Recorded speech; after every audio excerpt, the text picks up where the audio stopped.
बद्रीनाथ धाम की कथा। जय श्री राम दोस्तों, स्वागत है आपका मेरे YouTube चैनल पर।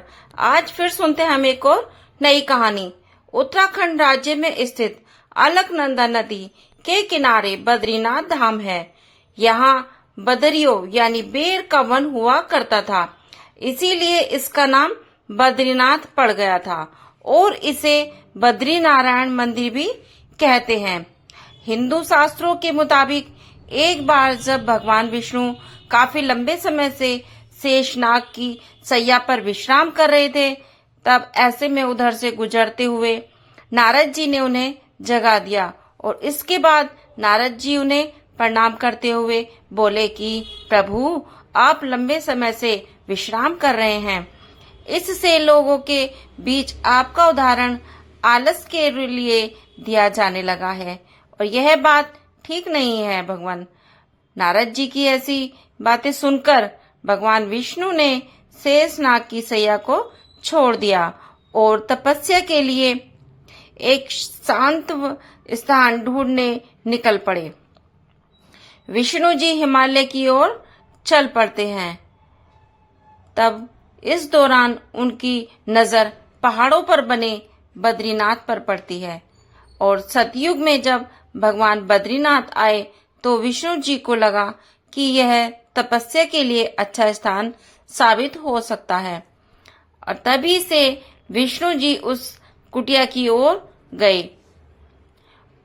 तो देखा कि वहां पर तो भगवान शिव और माता पार्वती जी विराजमान थी और यह कुटिया उनका घर था।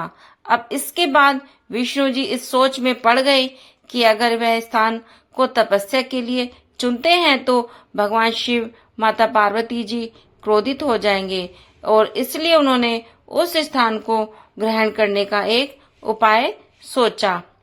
तब एक दिन श्री हरि विष्णु जी ने एक शिशु का अवतार लिया और बद्रीनाथ के दरवाजे के पास आकर जोर जोर से रोने लगते हैं और उनका रोना इतना रुदन था कि सुनकर माता पार्वती को बहुत ही पीड़ा हुई और वह सोचने लगी कि वह इस बीहड़ वन में कौन बालक रो रहा है और यह कहां से आया है। यह सब सोचकर माता को बालक पर दया आ गई और तब वह उस बालक को लेकर अपने घर पर आ गई और भगवान शिव समझ गए कि यह विष्णु की लीला है और माता इसे वापस छोड़कर आने का आग्रह किया और कहा कि यह थोड़ी देर रोने के बाद वापस चला जाएगा। लेकिन माता पार्वती जी ने भगवान शिव की बात नहीं मानी और वह शिव जी से कहने लगी कि आप कितने निर्दयी हैं और एक बच्चे को कैसे रोता हुआ देख सकते हैं। तब इसके बाद पार्वती जी ने उस बच्चे को गोद में उठा लिया और उसे लेकर घर के अंदर आ गई। उन्होंने शिशु को दूध पिलाया और उसे चुप कराया। जब बच्चे को नींद आने लगी तो पार्वती जी ने उसे घर में ही सुला दिया।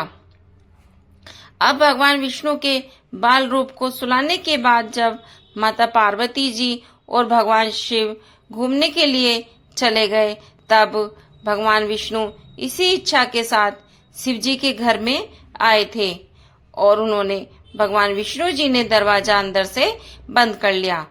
तब भगवान शिव जी और माता जी वापस लौटे तो उन्होंने बालक को द्वार खोलने के लिए कहा।